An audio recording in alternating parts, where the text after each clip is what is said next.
Sungguh suatu sukacita untuk mempelajari kitab Yosua bersama-sama. Kita telah sampai di penghujung kitab ini. Percayakah Anda? 13 pelajaran. Judul pelajaran nomor 13 didasarkan pada Yosua pukul 24.15. Anda sudah hafal teksnya. Dan jika kamu anggap tidak baik untuk beribadah kepada Tuhan, pilihlah pada hari ini kepada siapa kamu akan beribadah. Tetapi aku dan seisi rumahku, kami akan beribadah kepada Tuhan. Kuasa untuk memilih adalah pemberian Tuhan. Tuhan telah memberi setiap manusia kuasa untuk memilih. Kita dapat memilih untuk taat. Kita dapat memilih untuk tidak taat kepada Tuhan. Kita dapat memilih untuk hidup selaras dengan prinsip-prinsip surga atau kita dapat memilih untuk menjauh darinya. Kita dapat memilih untuk menjalani hidup yang taat atau menjalani hidup yang tidak taat. Tuhan telah memberi kita kuasa untuk memilih, kuasa untuk mengambil keputusan. Jadi, marilah kita berdoa saat kita memasuki pelajaran ini agar Roh Tuhan selalu memberi kesan kepada kita untuk memilih untuk taat kepada Dia yang mengasihi kita dengan kasih yang kekal. Bapa di surga, kami ingin bersyukur dengan segenap hati kami atas kesempatan untuk melayani-Mu. Ya Bapa, berikanlah kami rasa kehadiran ilahi-Mu. Penuhi kami dengan kasih-Mu. Motivasi kami dengan pemahaman bahwa Engkau datang untuk memberi kami kehidupan yang berkelimpahan. Tolonglah kami untuk mengetahui kebenaran Mazmur pukul 16:11 yang mengatakan, Engkau akan menunjukkan kepadanya jalan kehidupan, karena di hadapan-Mu ada sukacita berlimpah-limpah. Tolonglah kami untuk mengetahui bahwa saat kami memilih untuk melayani-Mu, itulah kehidupan yang paling menyenangkan. Seperti yang Yesus katakan dalam Yohanes pukul 10:10, pencuri datang bukan untuk membunuh, mencuri, dan membinasakan, tetapi Engkau datang untuk memberi kami hidup yang berkelimpahan. Terima kasih, Yesus, bahwa hidup yang berkelimpahan ini adalah milik kami melalui iman saat kami memilih untuk melayani-Mu dalam nama Kristus. Petik 2. Amin. Pilihlah Engkau hari ini. Nah, pelajaran dimulai dengan pendahuluan. Saya membacanya dan ada sebuah kata yang aneh bagi saya. Mungkin Anda tahu kata itu, tetapi kata itu adalah susarin. Suzerain. Saya pikir apa arti kata itu? Dan saya harus kembali dan mencarinya. Jadi susaran adalah kata yang menarik. Katakanlah suatu negara akan menduduki negara lain tetapi mereka tidak ingin berperang. Mereka ingin berdamai. Negara yang menjadi kekuatan pendudukan, negara yang lebih kuat yang mendominasi negara lain akan sering menulis susarin. Susarin adalah perjanjian damai yang ditulis oleh negara yang lebih kuat. Dan ketika negara yang diduduki menerima perjanjian itu, mereka harus menandatangani bahwa mereka akan mematuhi perjanjian itu.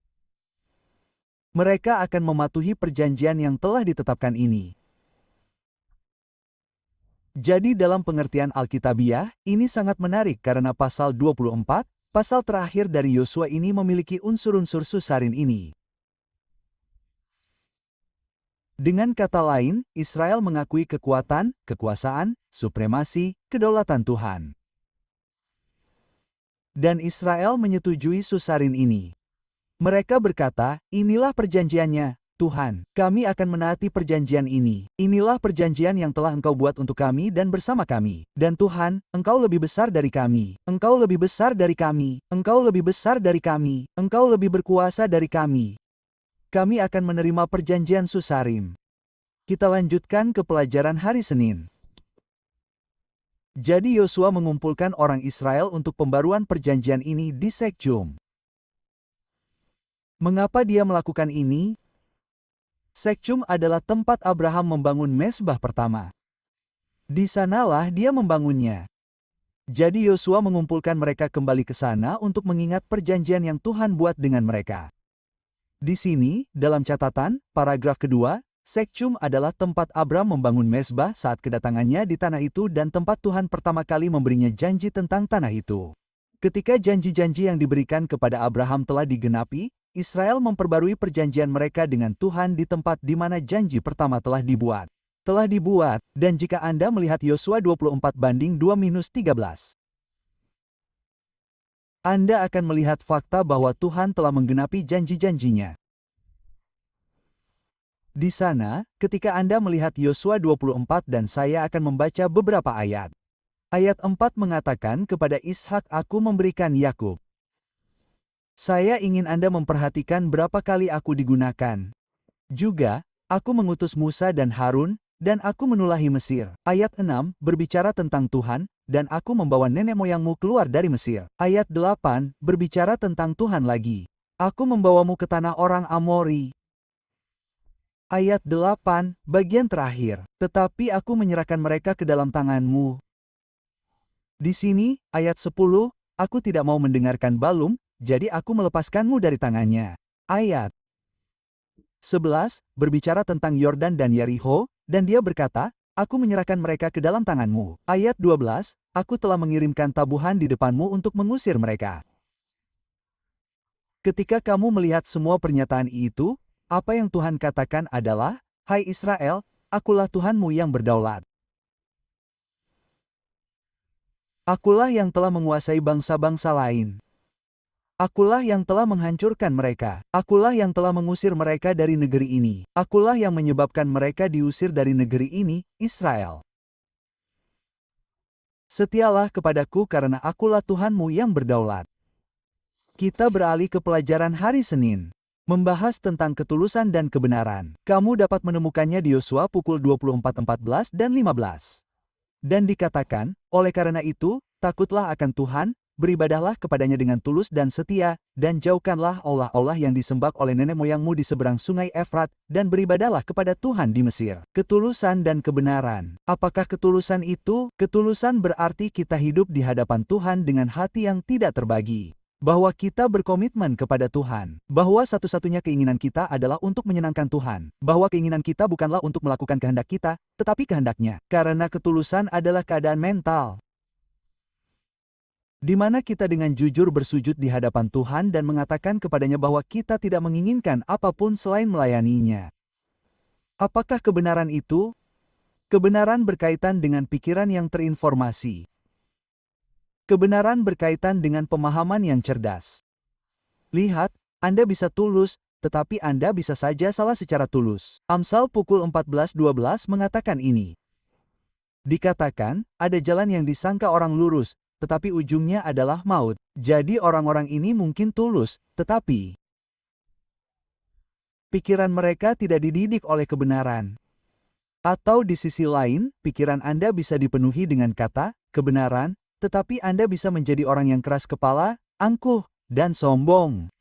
Jadi, ketulusan berarti hati saya tidak terbagi. Yang ingin saya lakukan hanyalah melayani Tuhan dan kebenaran berkaitan dengan pikiran yang cerdas sehingga saya tahu apa yang harus dilakukan untuk melayaninya. Dikatakan bahwa seruan Yosua pelajaran hari Senin seruan Yosua dengan jelas mengungkapkan fakta bahwa orang Israel harus memutuskan apakah melalui kesetiaan kepada pencipta mereka untuk mempertahankan keunikan mereka dan hidup di tanah itu atau memudar kembali menjadi salah satu dari banyak bangsa penyembah berhala tanpa identitas, tujuan, atau misi yang jelas. Pilihan ada di tangan mereka. Dengan kata lain, jika saya tulus, saya ingin mengetahui kehendak Tuhan. Dan ketulusan saya menuntun saya untuk mempelajari apa kehendak Tuhan itu. Ingatlah apa yang dikatakan dalam Yohanes 7:1-17. Jika seseorang mau melakukan kehendak-Nya, ia akan tahu ajaran itu. Keinginan untuk melakukan kehendak Tuhan harus dilakukan dengan tulus hati. Mengetahui ajaran itu berkaitan dengan kebenaran dalam pikiran. Jadi di sini Yosua dengan jelas mengungkapkan bahwa Israel harus membuat keputusan untuk memiliki hati yang tidak terbagi dan hidup di jalan dan berjalan di jalan kebenaran Tuhan.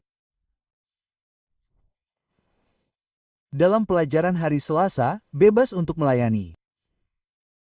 Apa tanggapan Israel terhadap seruan Yosua? Yosua pukul 24:16-18.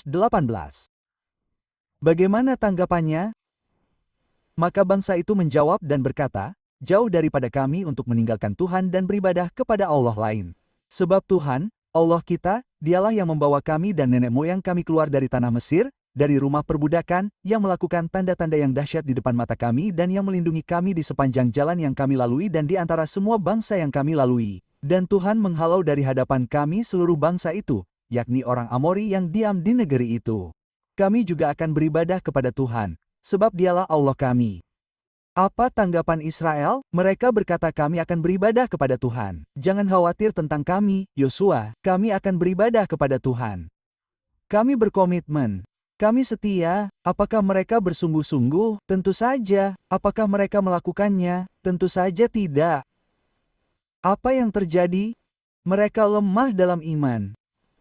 Mereka tidak memahami kelemahan mereka sendiri. Mereka juga tidak memahami krisisnya. Anda ingat apa yang dikatakan Petrus? Yesus berkata, "Aku akan disalibkan. Banyak orang akan meninggalkan aku." Dan Petrus berkata, "Tuhan, meskipun semua orang meninggalkan Engkau, aku sekali-kali tidak akan meninggalkan Engkau." Apa maksud Petrus? Apakah Petrus tulus? Ya. Apa masalah Petrus? Ia tidak tahu kelemahan hatinya sendiri dan ia tidak tahu kuatnya pencobaan yang akan datang. Hanya jika kita memahami kelemahan hati kita sendiri, kita akan setia kepada Kristus sepenuhnya, mutlak. Karena kita tahu kita tidak dapat melakukannya sendiri. Dan hanya jika kita memahami besarnya krisis yang akan datang, kita akan dituntun untuk bergantung sepenuhnya kepada Kristus. Penulis membuat poin yang bagus di sini. Yosua benar-benar prihatin dengan pernyataan yang dibuat Israel. Mengapa? Karena ia tahu bahwa beberapa dekade sebelumnya Israel telah membuat pernyataan serupa dan mereka sepenuhnya mengecewakan Tuhan. Jadi di sini kita membaca Yosua dan saya berada di paragraf ketiga di bawah pelajaran hari Selasa dan saya mulai dari sana, di kalimat ketiga. Jadi, Yosua melalui retorika ingin membuat orang Israel menyadari beberapa hal. Pertama, keputusan untuk melayani Tuhan adalah keputusan yang serius. Itu harus membentuk seluruh bangsa sesuai dengan wahyu Tuhan. Berkat-berkat dari mengejar tujuan itu jelas, tetapi konsekuensi dari ketidaktaatan harus dipahami sepenuhnya. Kedua, keputusan orang Israel untuk melayani Tuhan harus menjadi keputusan mereka sendiri, bukan sesuatu yang dipaksakan oleh seorang pemimpin atau bahkan Yosua. Dan ketiga, Israel harus menyadari bahwa manusia tidak dapat melayani Tuhan dengan kekuatan mereka sendiri. Melayani Tuhan tidak dicapai dengan kepatuhan mekanis terhadap ketentuan perjanjian, tetapi melalui hubungan pribadi dengan Tuhan yang menyelamatkan. Jadi, ada tiga hal. Pertama, Israel. Yosua mengatakan melayani Tuhan adalah keputusan yang sangat serius. Kedua, melayani Tuhan adalah keputusan pribadi. Ketiga, melayani Tuhan tidak dapat dicapai dengan kekuatan kita, tetapi hanya dengan kuasa Tuhan. Kita bebas untuk melayani. Kita bebas untuk memilih. Kita bebas untuk memutuskan. Tuhan memberi kita kebebasan itu. Tetapi kita juga bebas untuk tidak memilih. Kita juga bebas untuk tidak memutuskan. Kita juga bebas untuk menginginkan sesuatu yang tidak selaras dengan kehendak Tuhan. Jadi Yosua mengimbau Israel untuk menjaga berkat-berkat surga di hadapan mereka. Ia menunjukkan bahaya penyembahan berhala yang serupa dengan apa yang kita baca minggu lalu. Yosua 24 ayat 22-24. Bukankah menarik bagaimana Israel menjauh dari Tuhan, tetapi Tuhan terus-menerus membawa mereka kembali kepadanya. Meskipun mereka tidak setia, Dia setia. Meskipun mereka tidak taat, Dia taat pada firman-Nya dan mengulurkan tangan untuk membawa mereka kembali. Meskipun mereka terkadang gagal, Dia tidak pernah gagal membawa mereka kembali. Dan di sini kita membaca Yosua pukul 24:22-24. Dikatakan, lalu berkatalah Yosua kepada bangsa itu, kamu menjadi saksi terhadap dirimu sendiri. Dengan apakah kamu memilih Tuhan untuk beribadah kepadanya? Petik 2. Dan mereka berkata, kami menjadi saksi. Maka berfirmanlah Yosua, singkirkanlah allah-allah asing yang ada di tengah-tengah kamu. Nah, ini menarik, allah-allah asing ada di antara mereka. Inilah umat Tuhan. Tetapi mereka masih memiliki allah-allah asing di antara mereka. Tuhan telah menuntun mereka melewati sungai Yordan. Tuhan telah menuntun mereka mengelilingi Yerikho. Tembok itu telah runtuh. Mereka telah melihat perbuatan-perbuatan besar Tuhan. Mereka telah melihat Tuhan mengusir musuh-musuh. Namun, masih ada dewa-dewa asing. Sungguh pelajaran bagi kita. Apakah ada dewa-dewa asing di rumah Anda? Dewa-dewa asing di lemari es Anda. Hal-hal yang merusak kesehatan Anda, dewa-dewa asing di lemari pakaian Anda yang berpakaian dengan cara yang tidak selaras dengan kehendak Tuhan. Apakah ada dewa-dewa asing yang muncul di televisi Anda, internet Anda? Apa saja dewa-dewa asing di antara Anda? Berhala apa yang ada di hati Anda? Berhala apa yang ada di sana? Tuhan berkata, berhentilah dengan dewa-dewa asing. Anda mungkin telah datang kepada Kristus. Anda mungkin mengenal Tuhan. Anda mungkin seorang Kristen Advent. Anda mungkin datang ke gereja setiap minggu, tetapi mungkin ada dewa-dewa asing. Petik 2. Oleh karena itu, ia berkata, ayat 23, singkirkanlah dewa-dewa asing yang ada di antara kamu, dan condongkanlah hatimu kepada Tuhan, Allah Israel. Dan orang-orang berkata kepada Yosua, Tuhan, Allah kita, akan beribadah, suaranya akan kami taati. Ada kebangkitan rohani yang terjadi di sana. Di sini, di bawah pelajaran hari Rabu, ada beberapa kalimat yang kuat yang mengatakan hal ini. Oleh karena itu, Yosua memohon kepada umatnya untuk mencondongkan hati mereka kepada Tuhan. Istilah Ibrani yang digunakan di sini, nata, berarti meregang, membungkuk. Istilah ini menggambarkan Tuhan yang diharapkan untuk membungkuk dan mendengarkan kedua-duanya. Dan itu juga merupakan sikap yang dituntut dari Israel di kemudian hari oleh para nabi. Istilah ini digunakan untuk menunjukkan kemurtadan Salomo ketika hatinya condong kepada dewa-dewa asing. Hati manusia yang berdosa tidak memiliki kecenderungan alami untuk membungkuk dan mendengarkan suara Tuhan. Dibutuhkan keputusan sadar di pihak kita untuk mencondongkannya untuk memenuhi kehendak Tuhan. Condongkan hati Anda kepada Tuhan melalui keputusan pikiran yang sadar. Katakan, Tuhan, aku ingin menyingkirkan dewa-dewa asing. Aku ingin mencondongkan hatiku, Tuhan, kepada hatimu. Petik 2. Kita akhiri rangkaian pelajaran ini, pelajaran hari Kamis. Judulnya, menyelesaikan dengan baik. Yosua berusia 110 tahun. Sekarang, Anda memiliki Yosua, Anda memiliki Eleazar, dan kemudian ada Musa. Semua disebutkan di sini dan Yusuf. Dan di sini apa yang dilakukan Yosua adalah dia menceritakan sejarah. Ia berbicara tentang Yusuf dan tulang-tulangnya yang dibawa dari Mesir ke Tanah Perjanjian, bagaimana Tuhan menggenapi janjinya. Ia berbicara tentang Eleazar yang merupakan hamba Tuhan yang hebat dalam iman. Ia berbicara tentang hidupnya sendiri. Dan di sini, di Yosua pukul 24:29-33.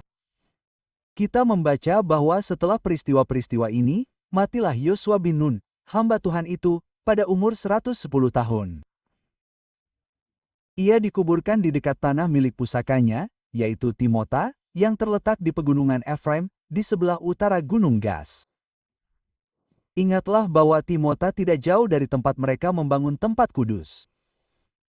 Yosua ingin berada tidak jauh dari tempat kudus, tempat hadirat Tuhan yang hidup. Ia ingin berada di sana untuk beribadah. Ia meninggalkan sebagian wilayah tanah yang lebih baik untuk tinggal di daerah pedesaan, merenungkan Tuhan dengan tenang, sehingga ia dapat dekat dengan tempat kudus dan hadirat Tuhan. Ayat 31. Israel beribadah kepada Tuhan sepanjang zaman Yosua dan sepanjang zaman para tua-tua yang hidup lebih lama dari Yosua, yang telah mengetahui segala pekerjaan Tuhan yang telah dilakukannya bagi Israel. Israel beribadah kepada Tuhan sepanjang zaman Yosua. Betapa hebatnya dia sebagai seorang pemimpin. Anda ingat di bab pertama yang kita baca, yang kita mulai 13 minggu lalu, di mana Yosua berkata, kuatkanlah hatimu dan teguhkanlah hatimu. Sebab kepada bangsa ini akan kamu bagi-bagikan tanah yang telah kujanjikan dengan sumpah kepada nenek moyangmu. Hanya, kuatkanlah hatimu dan teguhkanlah hatimu, supaya kamu dapat melakukan dengan setia segala hukum yang diperintahkan kepadamu oleh hambaku Musa. Janganlah menyimpang ke kanan atau ke kiri, supaya kamu beruntung atau apapun yang kamu lakukan. Petik 2. Yosua memimpin Israel untuk menjadi kuat dan teguh, dan dengan iman mereka menyeberangi sungai Yordan. Ia memimpin mereka untuk menjadi kuat dan teguh. Mereka berbaris mengelilingi Yerikho. Yerikho runtuh. Ia memimpin mereka untuk menjadi kuat dan teguh, dan mereka memasuki negeri itu. Yosua adalah seorang pemimpin yang memiliki keberanian yang tidak akan berkompromi, tidak akan tunduk, tidak akan condong kepada kejahatan zamannya. Tuhan sedang mencari para pemimpin di gereja lokal saat ini. Para penatua, diaken, diakonis, pemimpin pelayanan pribadi, pemimpin sekolah sabat yang mengajar anak-anak kita agar tidak berkompromi, yang tidak akan tunduk atau condong kepada kompromi zaman kita. Ia mencari orang-orang seperti Yosua yang akan berdiri teguh dan diperhitungkan, setia dan dapat dipercaya serta memimpin umat Tuhan ke tanah perjanjian. Dikatakan, Israel beribadah kepada Tuhan sepanjang zaman Yosua. Mengapa? Karena mereka memiliki pemimpin yang setia kepada Tuhan, pemimpin yang berani, pemimpin yang membuat keputusan dengan kasih karunia Tuhan dan melalui kuasa roh untuk menaati perintah-perintah Tuhan. Ayat 32. Tulang-tulang Yusuf, yang telah dibawa oleh anak-anak Israel keluar dari Mesir, mereka kuburkan di Sekha di sebidang tanah yang telah dibawa Yakub dari anak-anak Hammer, ayah Sekha, seharga 100 shikal perak dan yang telah menjadi milik pusaka anak-anak Yusuf. Lihatlah, janji Tuhan. Yosua adalah pemimpin Tuhan, Yusuf adalah pemimpin, dan Tuhan membawa tulang-tulang Yusuf ke tanah perjanjian. Dia tidak meninggalkannya di antara penyembahan berhala kafir Mesir. Di Eleazar, anak Harun meninggal dan mereka menguburkannya di sebuah bukit milik Pinehas, anaknya, yang diberikan kepadanya di pegunungan Efraim. Para pemimpin besar setia kepada panggilan Tuhan. Dan pria dan wanita Kristen, orang Advent yang hidup di ujung tanduk kekekalan, sekali lagi mendengar panggilan Tuhan, pilihlah kamu. Sampai hari ini yang akan kamu sembah dan biarlah itu Tuhan. Sudahkah kamu membuat pilihan kekal itu dalam hidupmu? Sudahkah kamu memilih untuk sepenuhnya bagi Tuhan? Jika kamu seorang Kristen Advent dan ada beberapa kompromi dalam hidupmu, saya menghimbau kepadamu hari ini. Hentikan hal itu. Hentikan itu. Pilihlah hari ini siapa yang akan kamu sembah. Jika kamu kebetulan menonton pelajaran sekolah Sabat ini atau kamu menemukannya di internet dan kamu belum sepenuhnya bagi Yesus, buatlah keputusanmu hari ini. Atau mungkin kamu pernah berjalan dengan orang-orang Advent. Mungkin kamu beribadah di rumah. Kamu menjadi agak putus asa. Saya menghimbau kepadamu, ini adalah akhir zaman. Kamu kembali. Kamu kembali. Mungkin untuk dibaptis ulang. Mungkin kamu tidak perlu dibaptis ulang, tetapi kamu hanya tinggal di rumah. Kamu telah berkecil hati. Tuhan memanggilmu kembali. Tuhan memiliki umat akhir zaman yang akan Dia selesaikan pekerjaannya di bumi. Atau mungkin kamu adalah suami atau istri seorang Advent. Kamu menonton pelajaran sekolah Sabat, seorang anak muda, dewasa muda. Mungkin Anda baru saja belajar dengan orang Advent dan seseorang mengarahkan Anda ke saluran ini. Namun, Tuhan memanggil Anda. Dia mengarahkan Anda untuk memilih membuat keputusan kekal baginya. Untuk mengikuti Yesus jika Anda belum dibaptis. Untuk berjalan melalui air baptisan agar dibersihkan. Tuhan sedang mempersiapkan orang-orang akhir zaman untuk menjadi kuat, berani, dan berdiri baginya. Maukah Anda membuat keputusan itu saat kita berdoa?